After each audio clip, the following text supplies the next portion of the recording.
ആചാര്യ TV Hindu ആചാരങ്ങളെയും അനുഷ്ഠാനങ്ങളെയും കുറിച്ച് കൂടുതൽ അറിയാൻ ഈ ചാനൽ സബ്സ്ക്രൈബ് ചെയ്യുക. നിങ്ങൾക്ക് എല്ലാവർക്കും എൻ്റെ നമസ്കാരം. ഇന്ന് നമ്മൾ പറയാൻ പോകുന്നത് അവസ്ഥാത്രയങ്ങളാണ്. ഒരുപക്ഷെ നിങ്ങൾ കേട്ടിട്ടുണ്ടാവും അവസ്ഥാത്രയങ്ങൾ. നമ്മുടെ ജീവിതം 3 അവസ്ഥയിലാണ് പോകുന്നത്. എല്ലാവരുടെയും, എല്ലാ മനുഷ്യരുടെയും, എല്ലാ ജീവജാലങ്ങളുടെയും വേണമെങ്കിൽ പറയാം 3 അവസ്ഥയാണ്. ജാഗ്രത അവസ്ഥ, സ്വപ്നാവസ്ഥ, സുഷുപ്തി അവസ്ഥ. ഈ 3 അവസ്ഥകളെയാണ് അവസ്ഥാത്രയങ്ങൾ എന്ന് പറയുന്നത്. ഈ 3 അവസ്ഥകളിലെ ജീവിതവും നമ്മുടെ അനുഭവവും പ്രപഞ്ചത്തെപ്പറ്റി മാത്രമാണ്. പ്രപഞ്ചത്തിനപ്പുറമുള്ള സത്യത്തെപ്പറ്റി അവസ്ഥാത്രയങ്ങളിലൂടെ ജീവിച്ചാൽ നമുക്ക് പിടികിട്ടില്ല. നമുക്ക് 4മതൊരു അവസ്ഥയുണ്ട്, തുര്യം എന്ന് പറയും. തുര്യം എന്ന് പറഞ്ഞാൽ തന്നെ 4മത്തെ അവസ്ഥ. 4മത്തെ അവസ്ഥയിൽ നമ്മൾ അനുഭവിക്കുന്നത് പ്രപഞ്ചാനുഭവമല്ല, അത് പരമസത്യ അനുഭവമാണ്, പരമജ്ഞാനത്തിന്റെ അനുഭവമാണ്. വേറെ വാക്കിൽ പറഞ്ഞ സമാധി അനുഭവമാണ്. അത് നമുക്കൊന്നും അനുഭവിക്കാൻ പറ്റിയിട്ടില്ല. അത് അനുഭവിച്ചു കൊണ്ടിരിക്കുന്നവരാണ് മഹായോഗികളും മഹാജ്ഞാനികളും ഒക്കെ. ഇപ്പൊ ശ്രീ ശങ്കരാചാര്യർ മുതൽ ഇങ്ങനെ രമണ മഹർഷി, വിവേകാനന്ദ സ്വാമി, ശ്രീരാമകൃഷ്ണദേവൻ, ചട്ടമ്പി സ്വാമികള്, ശ്രീനാരായണ ഗുരു, അങ്ങനെ പോകുന്നത്. ഈ അവസ്ഥ അവർക്കേ അറിയുള്ളൂ. നമ്മൾ അതേമാതിരി ആ ശ്രേയസ്സിലൂടെ ജീവിച്ചിട്ടുമില്ല, നമുക്ക് അവസ്ഥയെ പറ്റി അറിയൂല. അപ്പൊ ഈ 3 അവസ്ഥകളെ പറ്റി നമുക്കൊന്ന് ചർച്ച ചെയ്യാം. ജാഗ്രത, സ്വപ്നം, സുഷുപ്തി. അപ്പൊ നേരത്തെ പറഞ്ഞല്ലോ, നമ്മുടെ പൂർവികർ ഋഷീശ്വരന്മാര് പഠിച്ചത് നമ്മളെ പറ്റിയാണ്, അവനവനെ പറ്റിയാണ്. അവരല്ലാതെ സൂര്യനിൽ പോകുന്നതും ചന്ദ്രനിൽ പോകുന്നതും അത്ര കാര്യമായി എടുത്തിട്ടില്ല. അത് മോശമാണെന്നോ അതിനെതിരാണെന്നോ അല്ല പറയുന്നത്. അവനവനെ പറ്റി പഠിച്ച് അവനവനെ അറിയും. അപ്പൊ അവനവന്റെ ജീവിതത്തെ പറ്റിയാണ് അവർ പഠിച്ചത്. അവർ പഠിച്ച സത്യം അവർ ശാസ്ത്രീയമായിട്ട് മറ്റുള്ളവർക്ക് പറഞ്ഞു കൊടുത്തു. അത് സത്യമാണ്, വിശ്വാസമല്ല. ഇവിടെ വേദോപനിഷത്തുകളും ഹിന്ദുവിന്റെ സത്യബോധവും സത്യാനുഭൂതിയൊന്നും വിശ്വാസമല്ല, അത് സത്യമായ അനുഭവമാണ്. അഹം ബ്രഹ്മാസ്മി തത്വമസി എന്ന് പറഞ്ഞൊരു വിശ്വാസമല്ല, പരമമായ സത്യമായ അനുഭവമാണ്. അപ്പോൾ ഇവിടെ ജാഗ്രത, സ്വപ്നം, സുഷുപ്തി. ജാഗ്രത എന്ന് പറഞ്ഞാൽ ഉണർന്നിരിക്കുന്ന അവസ്ഥ. ഉണർന്നിരിക്കുന്ന അവസ്ഥയെക്കുറിച്ചാണ്, അതിനെ പറ്റിയാണ്, അല്ലെങ്കിൽ അതാണ് ജാഗ്രത അവസ്ഥ. ഈ ജാഗ്രത അവസ്ഥയിൽ പ്രവർത്തിക്കുന്നത് സ്ഥൂല ശരീരമാണ്. നമ്മുടെ ശരീരം, സ്ഥൂല ശരീരത്തിലുള്ള അനുഭവമാണ് ജാഗ്രത അവസ്ഥ. നമ്മൾ രാവിലെ നേരിട്ട് ഉറങ്ങുന്നത് വരെയുള്ള അനുഭവങ്ങൾ. ഈ അനുഭവങ്ങൾ നമുക്ക് എവിടുന്ന് കിട്ടുന്നു? നമ്മുടെ പഞ്ചേന്ദ്രിയങ്ങളെ കൊണ്ടും കർമ്മേന്ദ്രിയങ്ങളെ കൊണ്ടും ജ്ഞാനേന്ദ്രിയങ്ങളെ കൊണ്ടൊക്കെ പല അനുഭവങ്ങളും വരുന്നു. അല്ലെങ്കിൽ നമ്മൾ പഠിച്ച് അത് അനുഭവമാക്കുന്നു. കണ്ണ്, ചെവി, ഇങ്ങനെ പല നമ്മുടെ 5 ഇന്ദ്രിയങ്ങളിലൂടെയാണ് നമ്മൾ ലോകത്തിലുള്ള കാര്യങ്ങളെ അനുഭവിച്ചു കൊണ്ടിരിക്കുന്നതും സാംശീകരിക്കുന്നതും.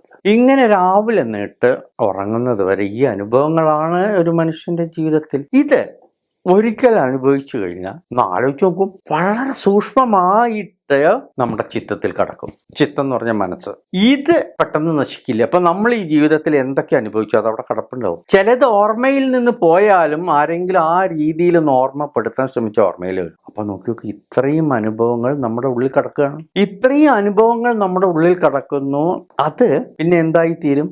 അതിൻ്റെ സൂക്ഷ്മ രീതിയിൽ അതവിടെ കിടക്കുന്നു. ഈ സൂക്ഷ്മ രീതിയിൽ ഇതവിടെ കിടക്കുന്നുണ്ട്. അതിനെയാണ് ചിത്തം അല്ലെങ്കിൽ മനസ്സ് എന്ന് പറയുന്നത്. വളരെ സൂക്ഷ്മമാണ്. ഇത് ചിലപ്പോൾ നമ്മൾ പുറത്തേക്ക് വരും. അപ്പൊ അത് വികാരങ്ങളായി, വിചാരങ്ങളായി നമ്മൾ തന്നെ അനുഭവിക്കുന്നുണ്ട്. പണ്ട് ഓർത്ത ചില കാര്യങ്ങൾ ഓർത്ത് നമ്മൾ അത് അനുഭവിക്കും. ചിലപ്പോൾ എന്നെങ്കിലും ചിലവരോടൊരു എനിമിറ്റി ഉണ്ടാവും. അതിങ്ങനെ പൊന്തി വന്ന് സ്ഥൂല രൂപമെടുത്താൽ നമുക്കിനി എനിക്ക് പ്രതിയില്ല, അവനോട് ചാലഞ്ച് ചെയ്യണം, അല്ലെങ്കിൽ അവനോട് പ്രതികാരം ചെയ്യണം. കാരണം ഇതെല്ലാം സൂക്ഷ്മ രൂപത്തിൽ കിടക്കുന്നുണ്ട്. വേദാന്തത്തിൽ പറയുന്നത് ഈ സൂക്ഷ്മ രൂപത്തിൽ കിടക്കുന്ന അനുഭവങ്ങൾ ആണ് വാസനകൾ എന്ന് പറയുന്നത്. ഇത് ശരീരം നശിച്ചാലും നശിക്കില്ല. അപ്പം ആലോചിച്ച് നോക്കും, മനസ്സ്, ചിത്തം അവിടെ ഉണ്ടാവും. മരിച്ചാലും അത് പോവില്ല, ഈ മനസ്സ് മരിക്കില്ല. അപ്പൊ നമ്മൾ എന്ത് ചെയ്താലും എന്ത് അനുഭവിച്ചാലും അതവിടെ കിടക്കുന്നുണ്ടാവും. അത് നമ്മളെ പിന്നീട് അനുഭവിപ്പിക്കും. അതുകൊണ്ടാണ് ഭാരതീയ തത്വശാസ്ത്രം ഇത്രയും ഇതായി പറയുന്നത്, നിങ്ങൾ സൽപ്രവർത്തികൾ ചെയ്യൂ, സച്ചിന്തകൾ ചിന്തിക്കൂ. കാരണം സൽപ്രവർത്തികളും സച്ചിന്തകളാച്ചാൽ പിന്നീട് ചിന്തിച്ചാലും നമുക്ക് ദുഃഖം വരില്ല. ഇതല്ല, എല്ലാവിധ വൃത്തികളോടും ചെയ്തു കഴിഞ്ഞാൽ അത് പൊന്തി പൊന്തി വന്നിട്ട് നമ്മളെയാണ് ഉപദ്രവിക്കുക. ഞാൻ ചിന്തിച്ചത് എന്നെ ഉപദ്രവിക്കുള്ളൂ, നിങ്ങളെ ഉപദ്രവിക്കില്ല. ഇത് വളരെ ശാസ്ത്രീയമായിട്ടാണ് നമ്മളെ പഠിപ്പിക്കുന്നത്. ഞാൻ ചിന്തിച്ചാൽ, ഒരാളെ മോശമായി ചിന്തിച്ച് ഞാൻ അനുഭവിക്കണം. അപ്പൊ ചിലവർ ചോദിക്കും, ചിലവര് എന്ത് തോന്നിയോസവും കാട്ടിയിട്ട് കുറെ ആൾക്കാരെ ഉപദ്രവിച്ച് ചത്തുപോകുന്നില്ലേ? അവർക്ക് എന്താ ഇതൊന്നും സുഖമായ മരണം എന്ന് പറയും. അതെ, വളരെ സുഖമായ മരണം. പക്ഷേ അഭേദാനന്ദ സ്വാമി ശാസ്ത്രീയമായിട്ട് എഴുതിയിട്ടുണ്ട്, ലൈഫ് ബിയോണ്ട്. നമ്മുടെ സ്ഥൂല ശരീരം നശിക്കുന്നുള്ളൂ, സൂക്ഷ്മ ശരീരത്തിൽ അതെല്ലാം കിടക്കുന്നുണ്ട് വിത്തുമാതിരി. ഇവിടെ ശരീരമില്ലാതെ ഇവൻ അത് അനുഭവിക്കും. ശരീരം വേണ്ട ഇത് അനുഭവിക്കാൻ. അതിന്റെ ദൃഷ്ടാന്തമാണ് സ്വപ്നം. സ്വപ്നത്തിൽ നമ്മൾ മാത്രമേ ഉള്ളൂ, വേറെ ഒരു ലോകം ഒന്നുമില്ല. ഉറങ്ങാൻ കിടക്കുമ്പോൾ നമ്മൾ മാത്രമേ ഉള്ളൂ. എന്തൊക്കെ അനുഭവിക്കുന്നുണ്ട്? അപ്പോൾ നല്ലതും ചീത്ത അനുഭവിക്കുന്നുണ്ട്. നല്ലതും ചീത്തയും ചെയ്തുകൊണ്ട് ശരീരത്തിന് വല്ല പ്രാധാന്യമുണ്ടോ? ഇന്ദ്രിയങ്ങൾക്ക് വല്ല പ്രാധാന്യമുണ്ടോ? സ്വപ്നത്തിൽ ശരീരം ചത്തമാരി കിടക്കുന്നു, ബുദ്ധി ചത്തമാരി കിടക്കുന്നു, ഇന്ദ്രിയങ്ങൾ ചത്തമാരി കിടക്കുന്നു. കാരണം നമ്മുടെ കണ്ണും മൂക്കും ഒന്നും പ്രവർത്തിക്കുന്നത്, ഈ മനസ്സാണ് പ്രവർത്തിക്കുന്നത്. അപ്പൊ ശരീരമില്ലാതെയും നമുക്ക് അനുഭവം കിട്ടും, അനുഭവമുണ്ട് എന്ന് കാണിച്ചു തരുന്ന അവസ്ഥയാണ് സ്വപ്നം. അപ്പൊ ഈ ശരീരം വിട്ടാലും ഈ മനസ്സ് നമ്മളെ വിടില്ല. അപ്പോൾ കുറച്ചു കാലം ചിലപ്പോൾ ഈ മനസ്സിൽ നിന്ന് വരുന്നതിനെ ഇട്ടിട്ട് നമ്മളെ ദുഃഖിപ്പിക്കും. ദുഃഖിപ്പിക്കും.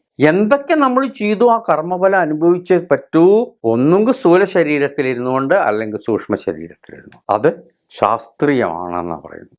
അത്രയും കൊടും ഇത് ചെയ്തവൻ അതേമാതിരിയുള്ള ഒരു യോനിയിൽ പോയി ജനിച്ചിട്ട് അവൻ അത് എന്തൊക്കെ ചെയ്തു അത് അനുഭവിച്ചേ തീരൂ. അല്ലെങ്കിൽ അതുവരെ ജനിക്കുന്നവരെ സൂക്ഷ്മ ശരീരത്തിൽ ഒരു തലമുണ്ട്, അവിടെ ഇരുന്ന് അനുഭവിക്കവൻ. നമ്മളിപ്പോൾ സ്വപ്നത്തിൽ അനുഭവിക്കുന്നവര്. അപ്പോൾ ഒന്നും വെറുതെ പോവില്ല. അതുകൊണ്ടാണ് നമ്മൾ എപ്പോഴും ഭാരതീയ തത്വശാസ്ത്രം, തത്വദർശനം എപ്പോഴും ഇതിന് വളരെയധികം പ്രാധാന്യം കൊടുത്തിരിക്കുന്നത്. നല്ല ചിന്തകൾ, നല്ല പ്രവൃത്തികൾ. കുഞ്ഞുണ്ണി മാഷുടെ ആ വരികൾ തന്നെ നമ്മൾ പറഞ്ഞില്ലേ, അത് ഇതിനാണ്. കുഞ്ഞുണ്ണി മാഷ് വെറുതെ പറഞ്ഞല്ല. Is a good വേദാന്തിയൻ.